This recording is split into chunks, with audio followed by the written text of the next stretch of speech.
In the 2021 Peruvian presidential election, the right-wing candidate, Keiko Fujimori, was narrowly beaten by leftist Pedro Castillo in the second round. This was her third straight defeat, as she'd also lost in a similar fashion in both 2011 and 2016. She then claimed that there'd been a massive fraud against her, while providing no evidence whatsoever, all to no avail as no one outside of her supporter base bought it. It's actually likely that, a few months down the line from the release of this video, she'll be in prison on the corruption charges that were in progress before she'd even announced her candidacy. Weird stuff, right? Keiko's political career has always been based on one simple thing: her family name. She's the daughter of Alberto Fujimori, the president of Peru from 1990 to 2000, and her entire thing is pretty much that she would do what her father did if given the chance. So just what were those things that he did then? Well, Alberto Fujimori was an incredibly corrupt dictator who committed countless crimes. By the numbers, his was one of the most brutal of the many South American dictatorships of the 20th century. And that's saying a whole lot. Yet Fujimori is still not really as well known internationally as some of those others are. There's much more awareness of the dictatorships of Chile, Argentina, and Brazil, for example. I have a bit of a problem with that, because Fujimori's dictatorship is no less important to understanding the history and politics of Peru than those other dictatorships are to understanding the history and politics of the countries that were unfortunate enough to be ravaged by them, especially because the shadow of Fujimori's 10-year-long dictatorship still very much hangs over Peru today, as you could probably guess by the whole thing with his daughter almost becoming the president. So, to do what little I can to remedy that personally, I'm gonna go over the ins and outs of the criminal dictatorship of Alberto Fujimori of Peru, from its beginning to its end, and also onwards from there, as a lot has happened since it ended too. Let's get started.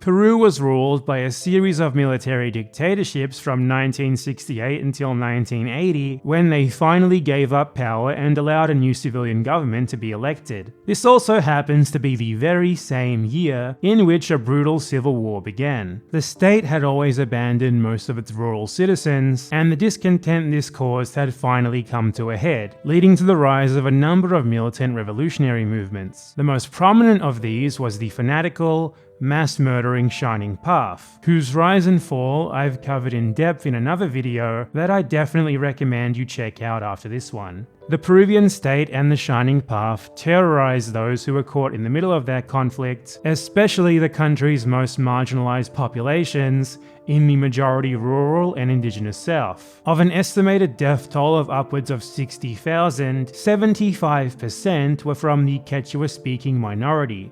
The leaders of the military came to see this decade of civilian rule as a huge failure, evidence that they needed to take over the government again and forcibly implement a program that they believed would finally turn Peru into a developed country. For them, regular people had proven themselves incapable of choosing a government that could properly propel the country forward, a belief that they considered to have been further legitimized by an economic crisis in the second half of the 80s that in 1988 led to hyperinflation. Core to their assessment was the idea that these elected governments were impeding them in their operations against the Shining Path, despite the fact that they had actually given the military near limitless power in vast areas of Peru, which had utterly catastrophic consequences for most of the people unfortunate enough to live there, evidenced by the fact that at the time, Peru had the dubious honor of being the global capital of forced disappearances. But that still wasn't enough for them.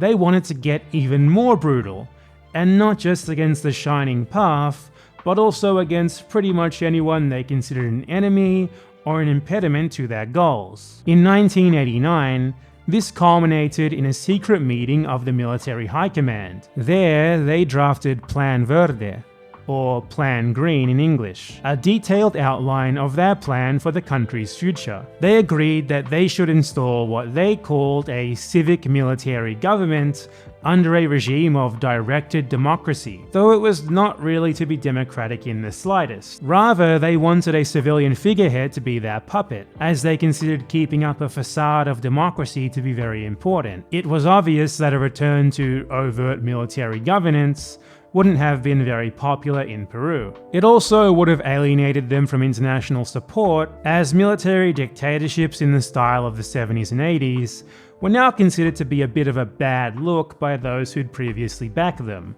particularly the USA. According to Plan Green, this civilian military regime would use its near-limitless power to force sweeping political, social, and economic changes. Some of its prescriptions were: 1. The imposition of neoliberal economic shock treatment in the style of other dictatorships of the region, such as Chile's and Argentina's. 2. The establishment of a system of control, safety, and propaganda through which they would control the flow of information. They wrote that the minimum objective is to force the press to self-censor by giving them a glimpse of the consequences for not doing so. They even outright stated that this system would be equivalent to a Gestapo. 3. A genocide directed against the country's indigenous and rural populations to be carried out through forced sterilization. Here's how they described it. There is a demonstrated need to stop demographic growth as soon as possible, and for this reason, treatment must be applied to existing excess beings. The generalized use of sterilization against the most culturally backwards groups and the poor. Without these unnecessary burdens, other weak family groups will have access to a certain higher level of welfare. These sectors, given their unfixable nature and our limited resources, must be totally exterminated. If it's not clear, culturally backwards there is a euphemism for the indigenous people who the military had already spent the last decade murdering and repressing, and who had always been looked down upon with disdain by the ruling elite. 4. The removal of what little limits remained on the military's power. Thus, absolutely anyone who they deemed as enemies or undesirables could be freely wiped out, in this case by simple killing. They wrote that, "We consider the following groups to be dangerous surplus population: members of militant groups and their direct relatives, professional agitators like journalists and activists, criminal elements, and drug traffickers." And those 4 points are just a taste of it. So yeah, there was some really messed up genocidal stuff in there, wasn't there? Peru held presidential elections in 1990, a year after Plan Green was drafted. The previous president, Alan Garcia, couldn't run again because at the time, there was a single 5-year term limit. So the election quickly became a two-man contest. One of these candidates was the Nobel Prize-winning author, Mario Vargas Llosa, one of the most important writers of Spanish-language literature. He led the Democratic Front Coalition, a recently formed alliance of center and right-wing parties that pledged to drastically reform the economy with neoliberal shock treatment, including the mass privatization of state assets, cuts to the public sector, and fomenting foreign investment.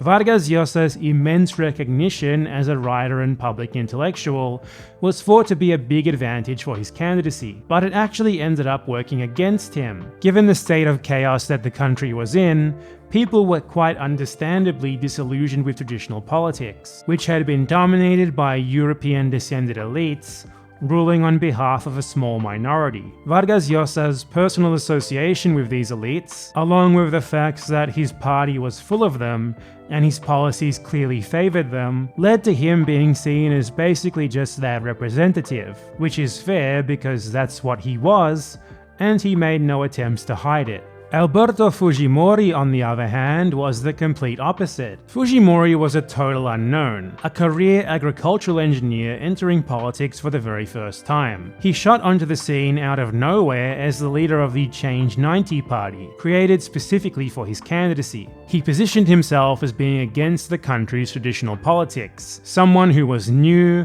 unburdened by the past, who owed nothing to anyone, and who could thus bring about real change. His background as the son of Japanese immigrants also helped here, as it meant that he defied the usual assumptions about ethnic political alignments. One day he would be meeting with poor indigenous people, wearing their traditional dress like some sort of Justin Trudeau, promising them that he was on their side. Then the next, he'd be in a suit, dining with the mostly white economic elite, and assuring them that he was really on theirs. He seemingly had no ideology or real policies, aside from not being his opponent and promising to take an even more hardline stance against the Shining Path and other perceived enemies of the state. Given the chaos of the previous decade, this seemed like a compelling choice for a lot of people. And so Fujimori went from barely even appearing in opinion polls before the election to finishing a narrow second behind Vargas Llosa in the first round and qualifying for a runoff against him. The generals behind Plan Green had been paying keen attention to Fujimori's meteoric rise. Initially, they'd planned to carry out a coup to install an agreeable civilian figurehead before whoever won the election could even take power, which they hoped to do without the need for visible military action so as not to arouse too much suspicion. But after Fujimori burst onto the scene, this changed. They saw him as their guy, mostly due to his hardline pro-military stance. And so in the lead up to the second round of the election, with polls predicting a Fujimori victory, they amended their plans. Their new goal was to meet with him and negotiate a deal whereby, if he won the election, they'd allow him to take office normally and become their civilian figurehead, avoiding the need for a coup. If he'd refused, then it would have gone ahead.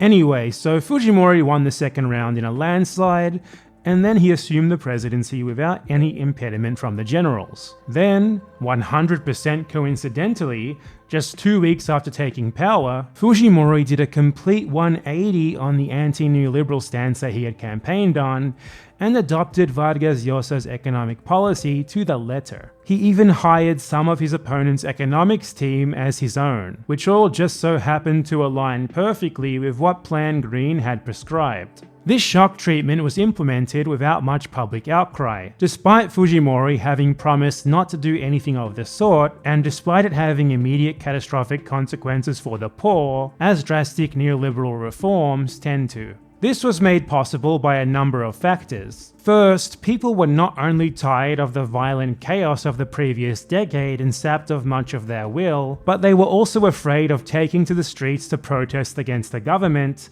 that had made its hard line against the Shining Path well known, lest they be marked as unpatriotic and associated with them, and thus become targets themselves.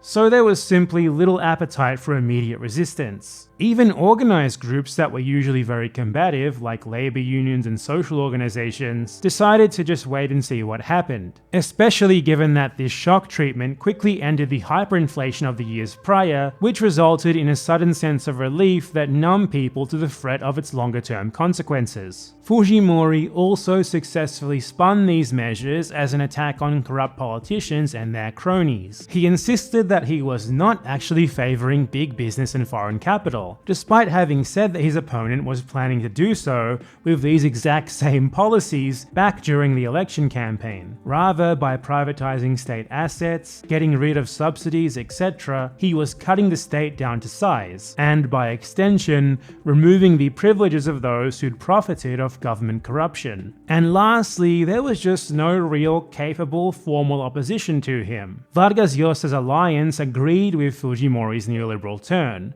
along with most of his policies in general, and combined they had a majority in Congress. Most other political parties, even big traditional ones like the American Popular Revolutionary Alliance, or ARPA for short, had already lost a lot of legitimacy due to their failures in the previous decade, so they were unable to offer any real resistance. This lack of opposition is especially interesting in light of the fact that Fujimori himself had no real organized support. Aside from his senators and congressmen who were elected on the Change 90 ticket, there were no rank-and-file party members, nor really any movement supporting him. As the writer Carlos Degregori summarized, for all practical purposes, Change 90, the party and movement that had brought Fujimori to power, ceased to exist the day after the election. He'd come to power not based on the strength of his vision or of his supporting movement, but rather just kinda because of what he was not. While that had worked out well to get him elected, it meant that he lacked a functional political apparatus or a base of unconditional supporters,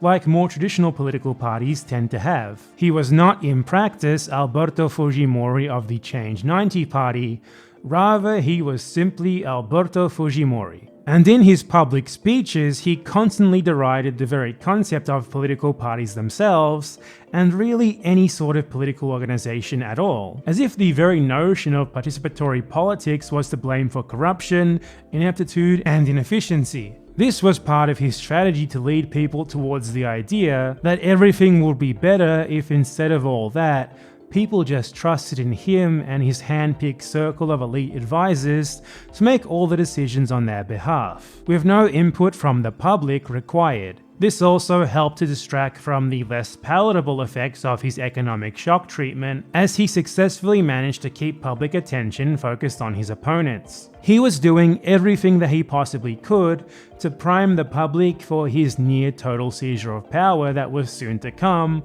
and that he'd planned from the very beginning. A key component of this was the Gestapo part of Plan Green, which was to be carried out through Peru's National Intelligence Service, the SIN. And at the heart of this endeavor was one Vladimiro Montesinos. Montesinos is a very important figure in this story, so we need to cover his background. He was a former soldier with a rap sheet that no politician should have ever wanted to be associated with. During his time in the armed forces in the 70s, he'd been convicted of spying both for the US Embassy and the CIA, and only avoided the death penalty for treason due to personal friendships in the military high command. After subsequently being discharged from the army, he became a close associate of a number of drug lords. Then he was arrested for spying again, this time for selling Peruvian military secrets to Ecuador. A big deal at the time, since the two countries had an ongoing border dispute, but those charges were also dropped thanks to his friends in high places. Then, years later, during the 1990 election campaign, Montesinos reappeared out of nowhere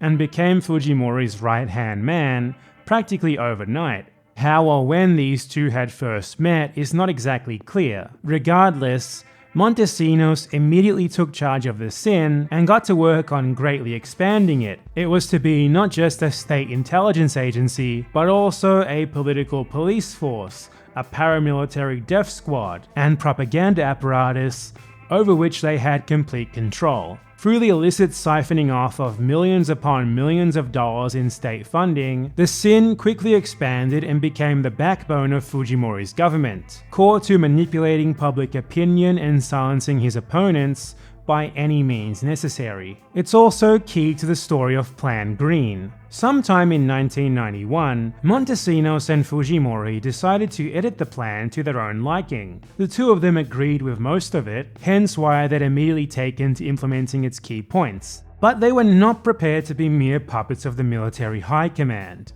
and so they worked to turn that part on its head. Fujimori was very pro-military, which made him popular among their ranks. That, combined with his high approval rating among the general public, made it practically impossible for the armed forces to turn him into the simple puppet that they'd hoped he would be, since doing so would have caused far more alarm than they were comfortable with. Meanwhile, behind the scenes, Montesinos and the SIN quietly outmaneuvered the military high command, infiltrating and buying influence within their ranks. By the end of 1991, the government had won the power struggle, allowing them to install Nicolas Hermosa Rios, a Fujimori loyalist, as the new head of the armed forces. Plan Green was now theirs.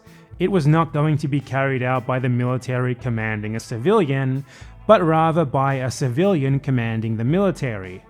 Fujimori was in complete control. The armed forces had hated the previous president, Alan Garcia, despite him actually having been very much complicit in their crimes. They specifically called him out as a traitor to the fatherland in Plan Green. So this harmony between the armed forces and the civilian government was a very different situation to that of the previous decade, where they'd maintained more of an uneasy alliance. The government of that era gave the military certain powers and mandates, then mostly left the rest to them. But Fujimori's closeness to the armed forces created a more formal relationship between state atrocities and civilian politics. He and Montesinos now exercised direct control, so much so that in many cases, they even personally ordered and planned attacks. The clearest example of this is their creation of Grupo Colina in 1991, the duo's personal death squad. The Barrios Altos massacre of November 1991, just one of their many atrocities, shows how they operated. 6 members of Grupo Colina massacred 15 people in a Lima shantytown with automatic weapons. The victims were attending a community barbecue held to raise funds to repair the local sewage system. Montesinos had personally ordered the attack on the basis that he believed this to be a Shining Path meeting, and therefore everyone involved apparently deserved to be summarily executed, a justification which was disproven at trial regardless years later. Remember what I said earlier about how average people were terrified of opposing the government for fear of being associated with the Shining Path? Well, that massacre is just one example as to why. That's what the climate was like from 1991 until 1992, and Fujimori exploited it perfectly. With the military now loyal to him, he just needed to find a good enough justification to seize total power. But up until this point, the Congress, which was made up of the Senate and Chamber of Deputies, had been extremely cooperative with him. They had voted to delegate legislative powers to the executive 15 times in just 20 months, which had allowed him to decree 158 laws himself. This made it very hard for him to find a justification for his coup. So, in late 1991, he proposed a new set of laws for congressional approval. Among them was one that would greatly expand the legal power of the Senate and the military, and oblige average citizens to assist them in any way they demanded, one that established harsh penalties for journalists who published secret government information, and another that enabled treason charges for publishing criticism of the government's counterinsurgency program. These archaic proposals seemed designed to finally provoke the negative response that Fujimori was looking for, but the Congress sent them back for his approval with just a few minor adjustments, and he immediately took to publicly framing these very minor disagreements as some sort of massive, obstructionist betrayal of the fight against terrorism by the traitorous opposition. And that finally did provoke Congress. They reacted by proposing a law to revoke all of the special powers that they'd given him, and that was exactly what he'd been waiting for. On the night of April 5th, 1992, soldiers and tanks filled the streets of the capital, Lima, as Fujimori suddenly took over the airwaves. Addressing the nation in a speech, he announced the dissolution of Congress and intervention in all state institutions, which meant that he was taking full control of the government himself, a self-coup. There were some elements of truth in his speech. For example, his qualification of the judicial branch as hopelessly corrupt was entirely correct, though he had planned to keep it corrupt, just with himself at the head. But his main justification remained the supposed obstructionism of Congress. Despite them having essentially been his collaborators up until this point, he nonetheless characterized them as the main obstacle to the country's progress and the fight against terrorism, calling them irresponsible, sterile, anti-historic, and anti-national. This was a narrative that, like all of Fujimori's rhetoric, was designed to resonate with a public that was tired of the war, and also of traditional politics in general. In the days and weeks afterwards, almost none of the mainstream media criticized the coup. For some outlets, this was due to intervention from the military and the Sin, but others did so more willingly, since their owners supported Fujimori and especially his economic policies. With that context, it might be a bit less shocking that opinion polls ended up showing that more than 70% of the population supported the coup. Still pretty shocking though. And there's no indication that these polls were fraudulent either, since they simply reflect trends that were already in progress before the coup. Fujimori had manipulated public opinion to the point that most people approved of what was, for all intents and purposes, the beginning of another South American military dictatorship. The coup did still have plenty of local opponents, though vocal opposition was quite muted, since it's kinda difficult to argue with tanks and death squads. And international opposition, while involving plenty of performative concern, never amounted to much more than a slap on the wrist. This was helped along by the fact that Fujimori quickly agreed to restore democracy by calling for elections for a constitutional convention, a legislative body whose primary role was to draft a new constitution, and which would also assume the usual functions of Congress until the next elections in 1995. He'd planned to do that anyway though, because he wanted to enshrine his powers into the constitution, and he was always going to do everything that he possibly could to rig that election in his favor, so that wasn't really a concession at all. That, combined with the fact that Fujimori was the head of state both before and after the coup, helped to create an illusion of continued democracy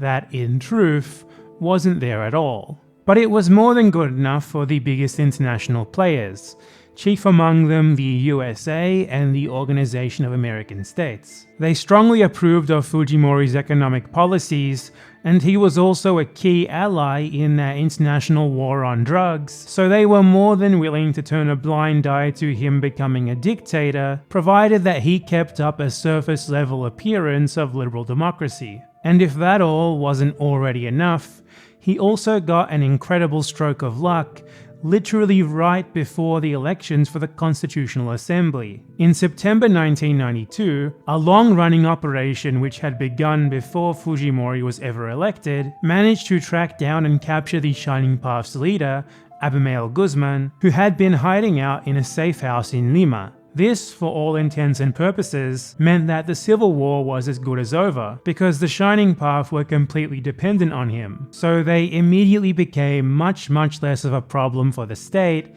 and quickly collapsed after that. This operation was carried out from start to finish, entirely independently by the Dincote, the anti-terrorism unit of the regular police force. At the time, Fujimori was on a fishing trip in the Amazon, and Montesinos was at home watching TV. They had no knowledge that this investigation even existed, let alone that a move was being made to capture Guzman. Not even the SIN nor the military had any knowledge of what was about to happen, so it had absolutely nothing to do with Fujimori's genocidal crackdown. But the public didn't know that at the time, so it was very easy for him, with his total control of the government and of much of the press, to spin it into a narrative where it was all thanks to him. He immediately flew back to Lima, personally announced the capture on TV, and turned it all into a massive show. Here's his own words on just one big aspect of how he did so. Ustedes lo pueden ver ahí con el traje a rayas. Pero ¿por qué ese traje a rayas? En el Perú no se usa ese uniforme para los presos. Pero como esto es tan común y se ve en las películas, pensé que era muy ilustrativo que se le presentara detrás de una reja para indicar que finalmente Sendero estaba siendo derrotado. In this way, Fujimori created the image that it was his dictatorship's repressive approach that was finally achieving progress against the Shining Path, when it really had nothing to do with it. Here's Gustavo Gorriti, a journalist who was tortured and imprisoned during Fujimori's dictatorship, summarizing this. That harshness, that draconian approach seemed to be the magic bullet against terrorism, and that wasn't the case. The reason was very good old-fashioned police work, making constant progress in going after the leadership, with independence from a state apparatus that at the time was confused, entirely lost in brutality. This all happened just months after the Tarata bombing, where the Shining Path car bombed an upscale residential area of Lima, leaving 25 people dead and destroying 200 homes. With that attack very fresh in the public's mind, Guzman's capture was an even more impactful event. So it ensured that Fujimori's dictatorship remained popular going into the November 1992 Constitutional Assembly elections. And on top of that, these elections were anything but clean. Fujimori had intervened in the National Electoral Authority, the military openly campaigned in his favor, the CIN orchestrated pro-Fujimori propaganda and intimidated his opponents, and the government illegally spent public funds on all of this. He did practically everything that he possibly could have to manipulate the results without outright altering ballots, though it's very possible that he did that too. Of course, his international allies weren't concerned with any of this, since the illusion of democracy remained intact. Due to all of this, some of the most important opposition parties decided to boycott the elections. That, combined with all of the manipulation, low turnout, and a high ratio of protest votes, allowed Fujimori's allies to win a majority of 44 seats out of 80 total, which was actually much lower than the 60 plus that he'd hoped for. But still, Fujimori had a majority, and that was enough to rewrite the country's constitution as he saw fit, formally legalizing the powers that he'd pretty much already given himself. Which is exactly what he did.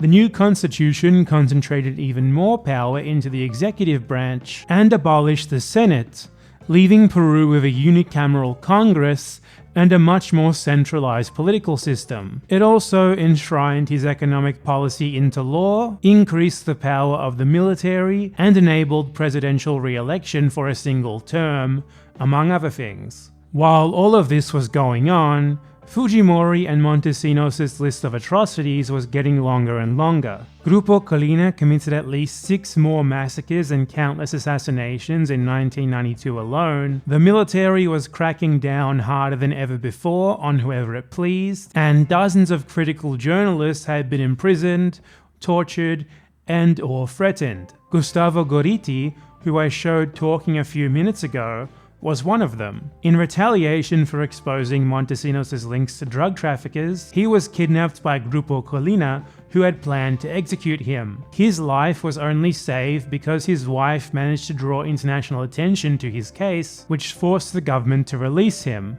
and he subsequently fled into exile for the remainder of Fujimori's rule. Many of these crimes, however, were not being covered up too well, so despite the repression of the press, some stories were still filtering through. Every time that people heard about a new massacre, a new assassination, or a new kidnapping, Fujimori faced more and more repudiation. A big problem for him, since his boost in popularity from Guzman's capture wasn't gonna last forever. This was abundantly clear by the end of 1993, when the constitution that his majority assembly had drafted was put to a referendum, a requirement for it to be adopted. The regime considered this to be a very important vote, not just because of that, but also because it would be a great way for them to show their legitimacy to their international benefactors. Yet despite using all of the same tricks that it used in the Constitutional Assembly election, Fujimori only managed a narrow victory of 52% to 48%. He had his new constitution, but his popularity seemed to be falling. He dealt with this in a number of incredibly characteristic ways. One was by pumping even more money into the CIN, ensuring that it could repress his opponents more effectively, pay bribes, spread propaganda, etc. From 1990 to 2000, its official budget increased by 50 times, and this was supplemented by further illicit means of funding, such as under-the-table transfers from other government agencies, theft from state contracts, and involvement in organized crime. The CIN received about 80% of its funding from these illicit sources, on top of extra funding from the US government. Its total budget topped $9 million per month. Only $400,000 of this was officially registered and went to paying salaries and operating costs. The other $8.6 million went straight to Montesinos to be used for whatever he wished. This enabled the Sin to control much of the media. As the political scientist Jo-Marie Bert put it, the strategy used during this period was the undermining of the credibility of the opposition, specifically by associating them with terrorism. This affected the majority of the social movements and political candidates that were emerging, who spoke out against authoritarian policies and human rights abuses. The regime also undermined the image of the democratic opposition that competed in elections. This was successful because Montesinos, through extortion and corruption, bought off the editorial line of both the TV and print media and came to dictate it himself. However, there were at least a few newspapers that maintained their independence. This was not the case with television news, as the government came to control virtually every station. A network of tabloid news outlets also appeared during this time, which were a direct creation of the Sin. It's also important to note that journalists who maintained their independence and investigated the government were very often subject to intimidation and received constant death threats. Another way that Fujimori tried to regain popularity was by associating his own figure with practically everything that the government did, even more so than before. Every little infrastructure project, every school built, every road paved was to be presented as an endeavor of him personally. He did this by defunding most ministries and local governments and moving their budgets to his own Ministry of the Presidency. From 1992 to 1995, its budget increased tenfold. This ministry then took charge of most state projects itself, no matter how nonsensical it was for the Ministry of the Presidency to be doing things like building schools or maintaining roads. It especially concentrated these efforts in areas that hadn't voted for Fujimori in previous elections in an attempt to win their votes. And to ensure that everyone got the point, Fujimori personally traveled to inaugurate a ridiculous amount of these projects. Degregori provides an excellent example of this. The region of Puno was a great example. In 1993, it had rejected Fujimori's constitution with an emphatic 80% vote against. Fujimori then visited Puno more than 30 times. The government built schools, repaired roads, and built power plants. In the 1995 elections, 70% of the region voted for Fujimori.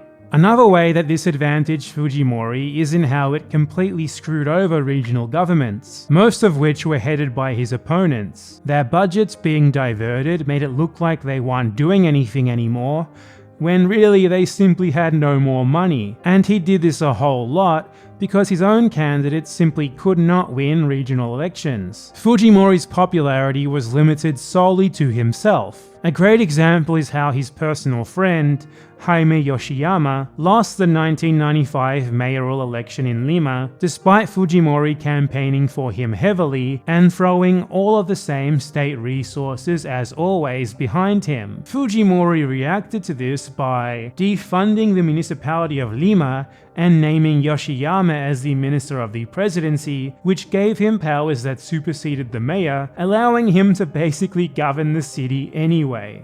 After all of that, Fujimori ended up winning re-election in 1995 in a landslide, with 64% of the vote. It's important to emphasize though that these were not remotely normal election circumstances, especially since this time, Fujimori did actual fraud, as his party, a new one again which was formed just to contest this election, were caught red-handed replacing 600,000 votes with fraudulent ones in the region of Huánuco. And that's not all, because those involved admitted that Fujimori was running similar operations across the country, a revelation that was never investigated, as Fujimori controlled the judiciary. Apart from that, he used his usual tricks. Any media that didn't back him risked kidnapping and death, and the entire state apparatus, including the Sin, was deployed to manipulate public opinion in his favor. Also, the opposition were completely hopeless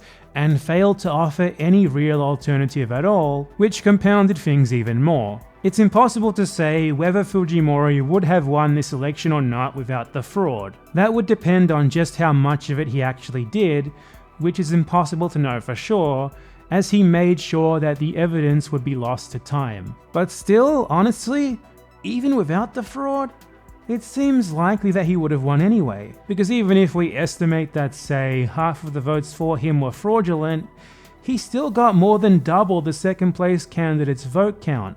I do think it's important though not to take that as so simply an endorsement of Fujimori's actual practices, because aside from the obvious fact that he had complete control of the media and of the overall narrative, he did everything possible to make people like him and him alone. People weren't so much voting for him because they agreed with his policies, but rather because when a road was paved near their house, they were told that it was specifically and only thanks to him. And he was still, of course, playing himself up as the one who had personally defeated the Shining Path. So it's no wonder that when he backed candidates in local elections, it didn't end up counting for anything, and they usually ended up losing. From the very beginning, he'd put all of his eggs into his own basket in order to get people to believe in a character, a fictionalized version of himself. He led many people to believe that he had rid the country of corruption and terrorism,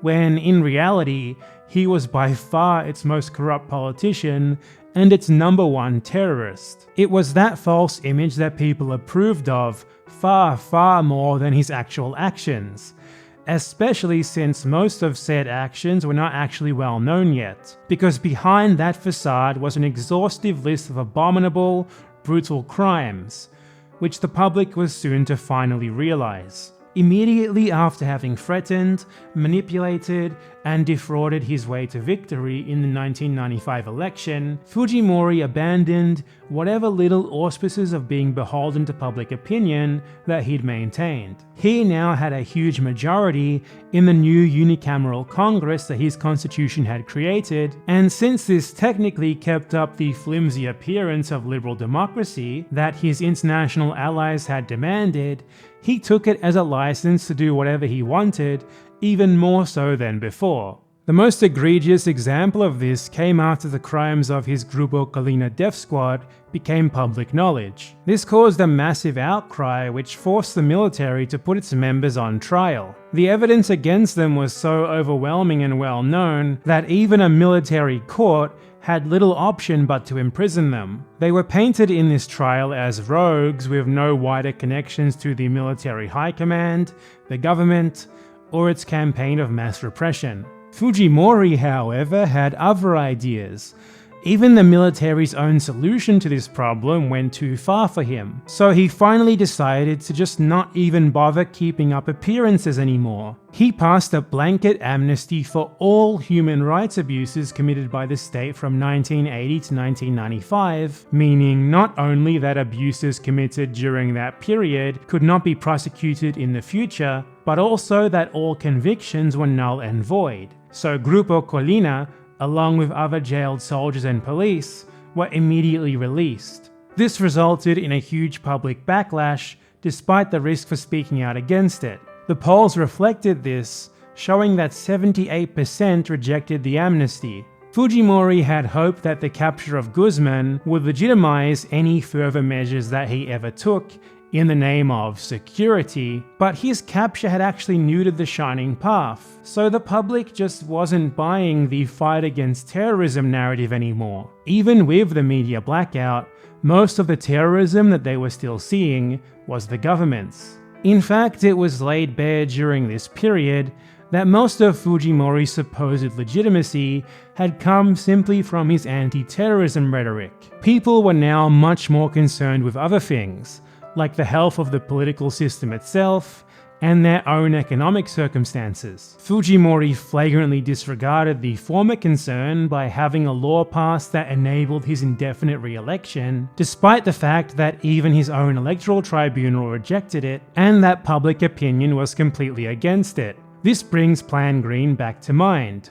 Fujimori's plan was to perpetuate himself in power through even more brazen fraud, as the generals had originally planned. And he wasn't doing very well on the economic side either. The downturn that usually follows neoliberal shock treatment was already well underway. Initially, rapid economic growth slowed to a halt after 1995, and the cash influx from the earlier wave of privatizations, which Fujimori had used to fund projects made in his name, was drying up.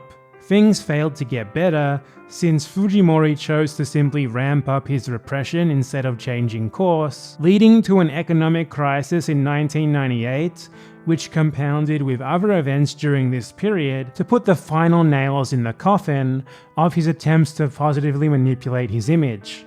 But before we move on, there's a very, very important thing that needs to be covered, one that scarcely got any public attention at the time. Remember the indigenous genocide through forced sterilization part of Plan Green? Well, Fujimori did too, and during his second term, he started carrying it out to the letter. He'd had his own plan for this drafted the previous year. It was called the Emergency Contingency Plan for Voluntary Surgical Contraception. Obviously, the voluntary part was a lie.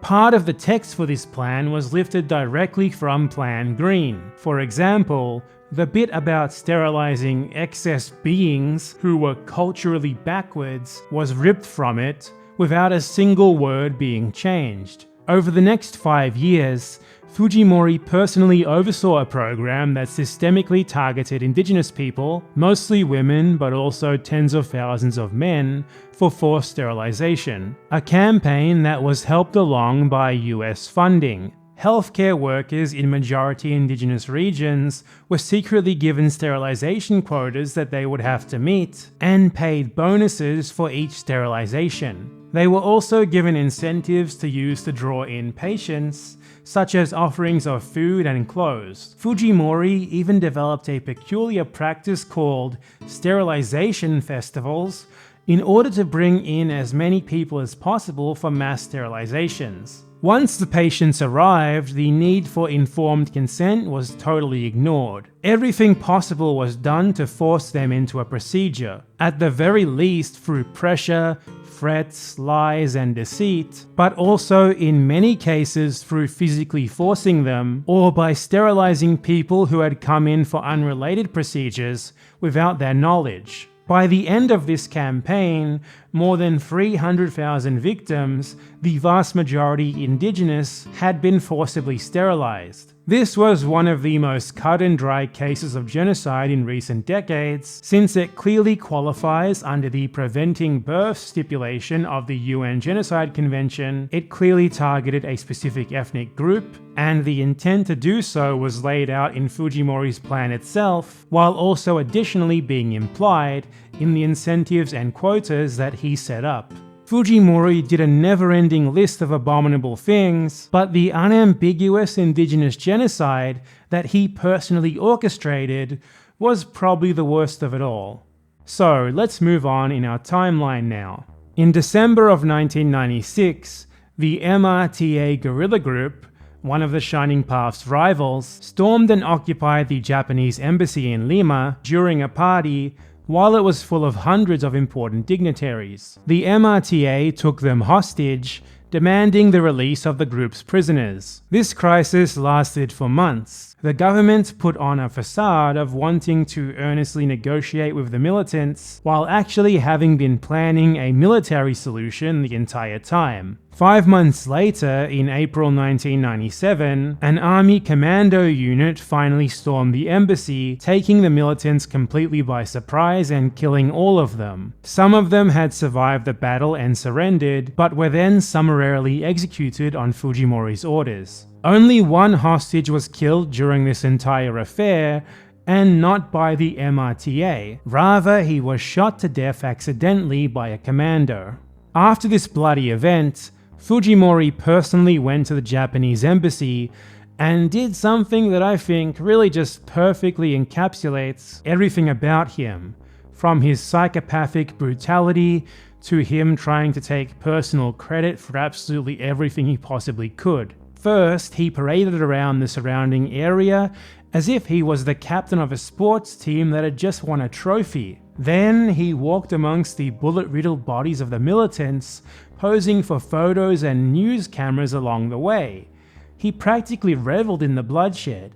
Fujimori tried to use this incident as a springboard to reinvigorate his anti-terrorism rhetoric, but it didn't work this time. Just a few months later, he took a huge nosedive in the polls due to multiple scandals coming to light. Since he could no longer rely on just calling everyone a terrorist, he ramped up repression even more to compensate. Journalists began to be imprisoned, kidnapped, and tortured at even higher rates, and the sin even started turning on their own. The bodies of multiple dead agents who were suspected of giving tips to the press were discovered, often in pieces, and that was really just the beginning. Many of Montesinos' clandestine affairs were also revealed, such as a testimony from a drug lord that he had worked closely with during Fujimori's presidency. It was also revealed that he was receiving a salary of $1 million per year from the state, which conflicted with Fujimori's insistence that he was little more than an informal advisor. Then, a number of secret plans that they'd drafted surfaced. One to assassinate a critical journalist, another to bomb a critical TV station, and a third to assassinate a lawyer who was representing Grupo Colina victims in court. Simultaneously, the TV channel, Frecuencia Latina, revealed documents that showed that almost every journalist and opponent in the country had, for years, been wiretapped by the SIN. In retaliation for that report and others that they'd done, the channel was expropriated by the government, and the owner was stripped of his Peruvian citizenship and deported. These sorts of revelations had been made public before, such as in the case of Grupo Colina that I mentioned earlier. But this time, the paid-off media couldn't spin it as they usually had, by simply saying that Fujimori and Montesinos had no knowledge of what was going on. All the people who hadn't already realized it now knew for sure that they were directly involved, that they were hopelessly corrupt, and that they had always been the ones orchestrating absolutely everything. Fujimori even managed to achieve a favorable resolution of the country's border conflict with Ecuador, but this failed to inspire the usual sort of patriotic fervor that you might have expected, and his approval ratings stayed low. He'd completely lost control of the narrative and never recovered it again, despite the SIN still controlling most of the media and his continuing attempts to silence opponents. His failure to keep up the image of a democracy even started to lose him some of the support of his international collaborators. This was the climate going into the elections of the year 2000. Fujimori ran again, and this time he just completely dropped whatever remaining remnants of his democratic charade there might have been. His opponent, Alejandro Toledo, managed to get much of the public behind him, a first for the opposition during Fujimori's reign. The SIN's pet press went into a frenzy trying to delegitimize him, adopting the line that he was an unstable, lying communist, and even a populist, which is kind of ironic considering everything about Fujimori. When that failed to work, they instead put their usual practice of electoral manipulation and fraud into overdrive. Military troops and resources were deployed countrywide to campaign for Fujimori, to distribute his electoral material, and to remove that of his opponents. Anti-Fujimori protests were suppressed even more so than before, while rallies in his favor were of course allowed. And this time, the fraud was absolutely unambiguously systemic. First, early in the campaign, it was found that the signatures that had been used to register the new party that Fujimori had formed for the election had been falsified. You might have noticed by now that for every single election, he formed a new party, which shows even more just how much he centered things on himself. Parties would only be formed for elections and then disbanded. And more revelations of fraud kept coming through. Other political parties that were formed to support Fujimori had also been registered with false signatures, in what the few remaining independent media outlets called a signature factory. All of these signatures had been copied directly from the official electoral register, which means that the state electoral authority was itself in on the fraud. And right before the elections, electoral workers were caught red-handed with hundreds of pre-filled ballots that favored Fujimori. Years later, it was revealed that Montesinos had coordinated these operations, but at the time, nothing was done about them.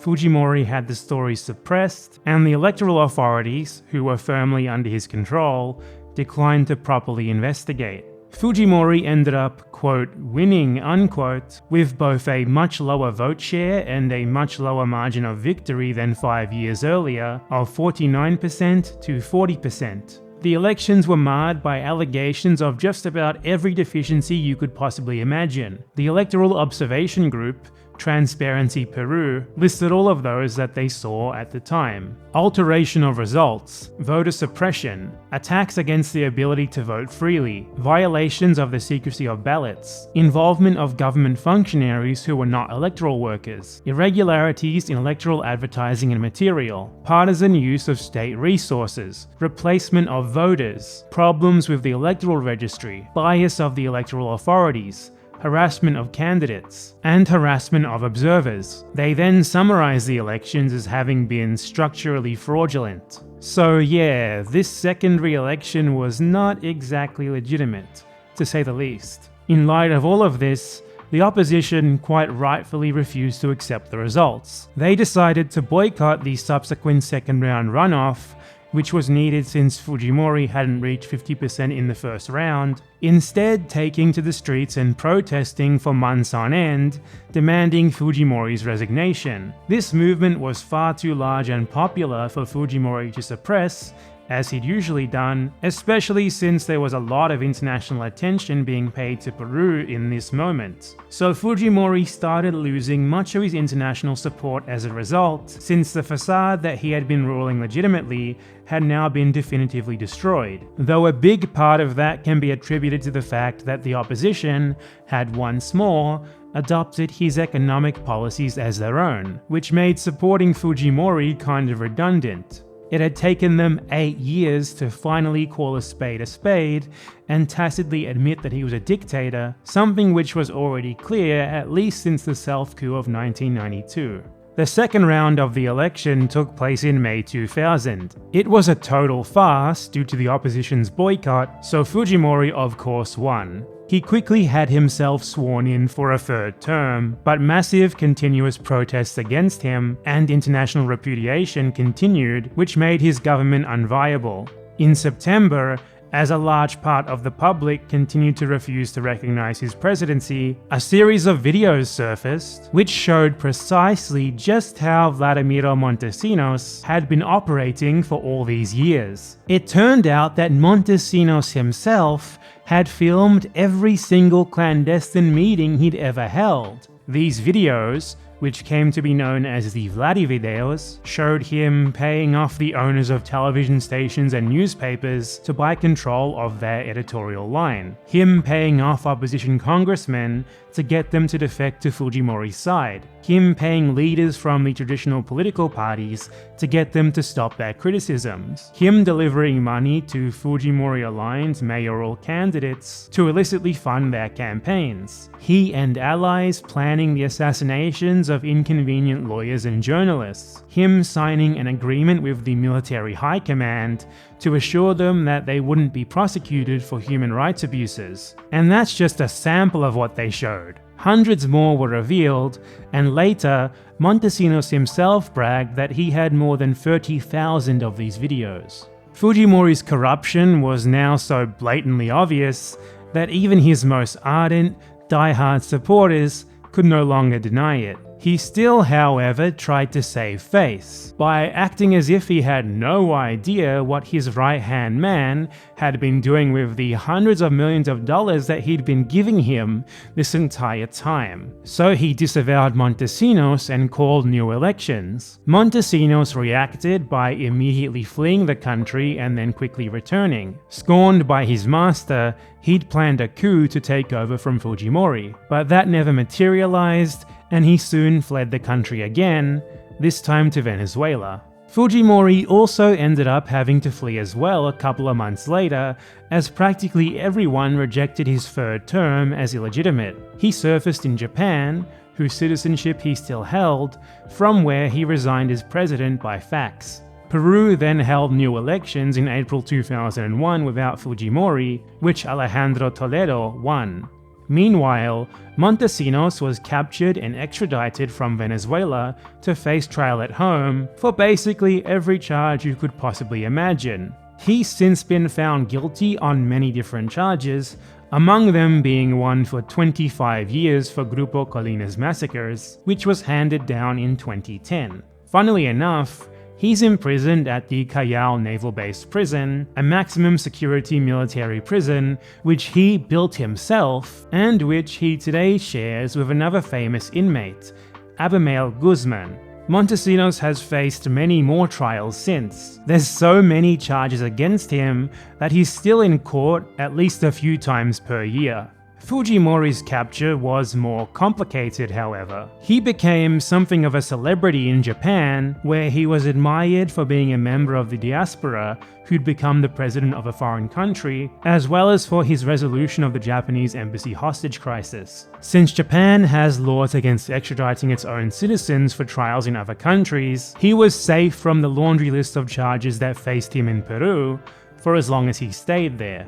He remained in Japan for 5 years, yet despite all the charges and public repudiation that he faced in his home country, he planned to return to Peru to contest the 2006 elections. He'd been barred from running by Congress and faced literal immediate arrest if he ever returned home, yet was apparently so delusional that he thought it was a swell idea to do it anyway. So in November 2005, he flew to Chile, hoping to re-enter Peru from there in order to begin his campaign. Shockingly, he was immediately arrested there, and Peru requested his extradition. During this process, Fujimori was free on conditional release, and he hilariously tried to run for the Japanese parliament while in Chile. This was apparently a failed ploy to get diplomatic immunity. Fujimori was finally extradited to Peru in 2007, where he faced charges for everything you could possibly imagine, aside from the forced sterilizations unfortunately, as the fact is that most of his opponents and the Peruvian state and government in general just didn't really care that much about such barbarities inflicted on indigenous people. His defense was mostly just to play dumb, acting like he had no idea about all the crimes that had been perpetrated in his name, no idea that the Sin and Montesinos had bribed, intimidated, tortured, and murdered for him, nothing to do with any of his electoral frauds, nothing to do with any of his death squads. You get the idea. It didn't work. In 2010, he was finally sentenced to 25 years in prison, the maximum possible punishment for his crimes in Peru, as sentences are served concurrently there rather than consecutively. And like Montesinos, Fujimori still has a bunch of cases pending against him.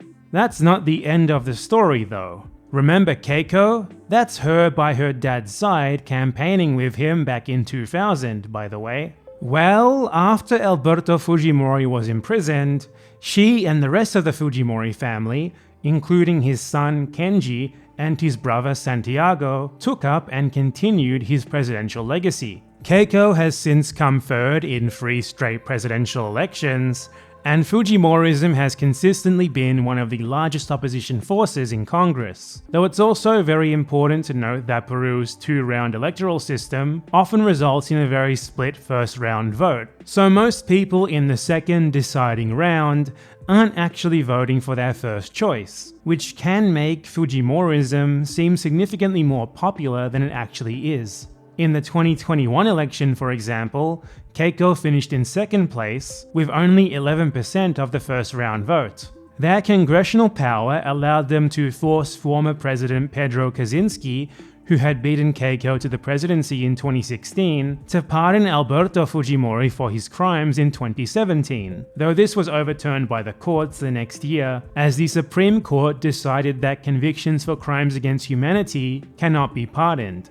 One question that clearly needs to be answered though is how is it possible that Fujimorism remains as even a remotely viable political force, considering that everyone now knows what Alberto Fujimori did? How the hell can Keiko get away with running on a platform that's basically just, I'll do everything that my incredibly corrupt, mass-murdering, genocidal dictator dad did, and I'll also even pardon him for the second time? It's pretty simple actually. Firstly, Fujimorism's conservative neoliberalism is still seen favorably by Peru's rich and powerful, since it's both good for their businesses and fits in with their reactionary social views. Secondly, and very related to the former point, is the fact that much of the media likes Fujimori's politics, because most of it is owned by the very people who I just mentioned, so they're still out there manipulating public opinion in Fujimori's favor in many respects. Thirdly, much of the opposition to Fujimori during his dictatorship never actually disagreed with his politics, rather just the way that he went about implementing them. Essentially, they do like what he did, but they wanted to be the ones who were doing it instead. So now that Alberto himself is out of the picture, and his kids are running in regular clean elections, they're much more comfortable with supporting Fujimorism when the opportunity arises. This has resulted in some pretty embarrassing breakdowns. Probably the worst was when Mario Vargas Llosa, who you might remember as Fujimori's opponent in the 1990 election, supported Keiko Fujimori in the 2021 election, and has even happily backed up her obviously bogus claims of fraud. Fourthly, most of the mainstream political opposition today is not actually very ideologically different from Fujimorism either. They agree with most Fujimori's policies, just not the outright dictatorship part of it. So now that the choice was between Keiko Fujimori and Pedro Castillo, who proposes a more profound change to the economic model that the elder Fujimori established, a lot of them have happily allied with her in order to combat him. So while it does seem surprising at first glance that Fujimorism still survives, it makes more sense with the broader context about how Peruvian politics have developed since then. Today, the Fujimori's most diehard supporters tend to be found among the country's richest and widest elites, who are supplemented by undecided urban voters who are sometimes swayed into voting for them. There's also another huge factor that helps to explain this. One that was actually only revealed right as I was in the middle of writing this very script. Vladimiro Montesinos has been using his extensive criminal contacts to help plan and manipulate things in favor of the Fujimoris for this entire time, while he's been in prison. Yes, this does indeed sound like an implausible B-movie plot, but I assure you that it's real. Somehow Montesinos returned.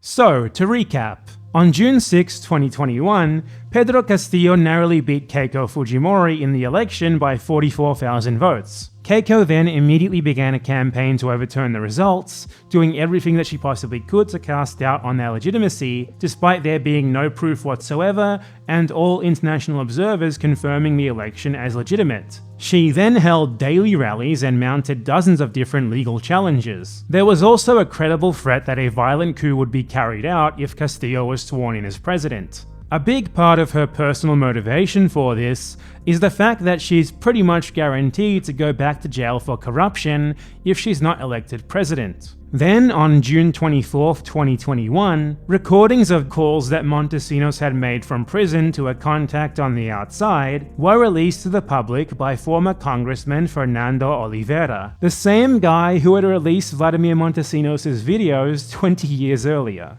In the first call, made on June 10th, Montesinos proposed bribing the judges who head the country's electoral tribunal with $1 million each if they agreed to extend the deadline for Keiko Fujimori to dispute electoral ballots and subsequently nullify them in her favor. On June 11th, the very next day, these judges then tried to do exactly that in secret, though they backed out because journalists caught wind of the plan, resulting in massive public outcry.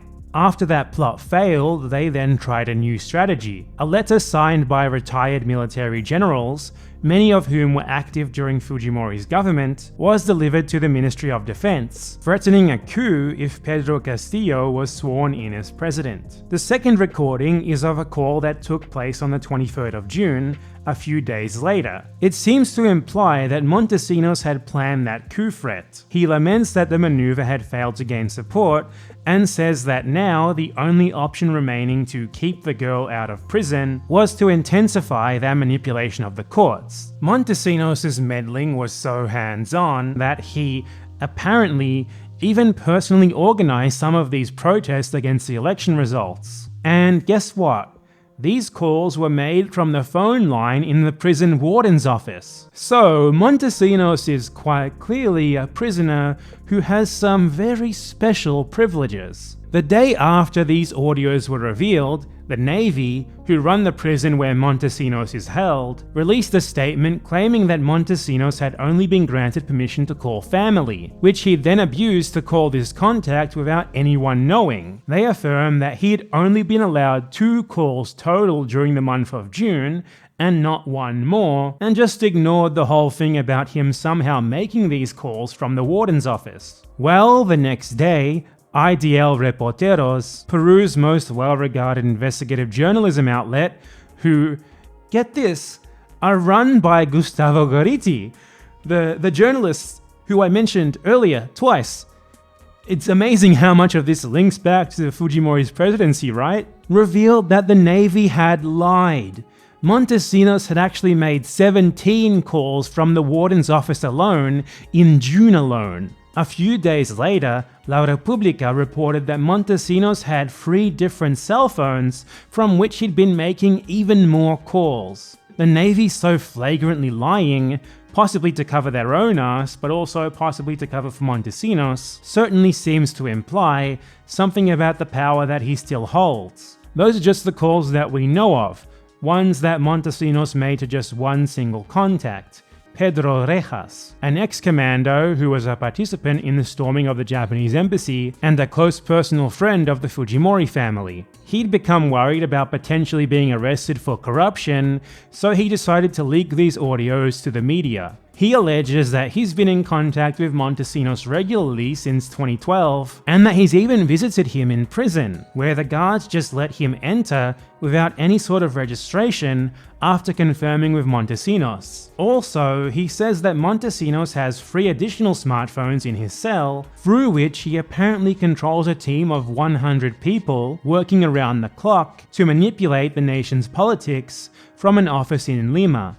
This all begs the question, how did Montesinos get this level of freedom and influence in Peru's highest security prison? What else has he been doing while supposedly under lock and key? Who else has he been calling? Just how much influence has he had over Peruvian politics, and for how long? Especially considering that he's had contact with Rejas since 2012. Has he been engaging in this kind of activity the entire time that he's been imprisoned? He clearly still has a lot of resources under his control too, considering the whole office building with 100 employees thing, and the multiple $1 million bribes thing. So where is that money coming from exactly? Who's managing all of this for him?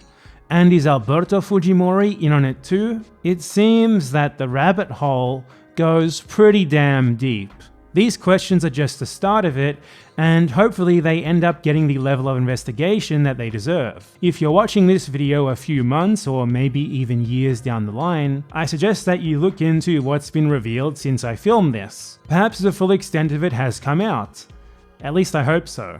As you can see, the shadow of Alberto Fujimori's dictatorship hangs so pervasively over Peruvian politics today, that shadow actually seems like an understatement to describe its continuing influence. It's really still very much an integral part of the skeleton itself. So I hope that I've helped a bit by giving you some context to understand just what that actually means. I had to cut a ton of stuff from this video to get it down to a reasonable length, and I still failed to get it to a reasonable length. So this seems like a good enough point to end it. This video took about 6 or 7 weeks to make, so yeah, if you liked it, well, consider subscribing to my channel for more. I've got an extensive catalogue of other videos that are quite similar to this one, and I'm always making more and more. And if you really like my content and have the disposable income to burn, consider supporting me on Patreon or sending me a one-time tip on Ko-fi. Thanks for watching, now it's time for the credits.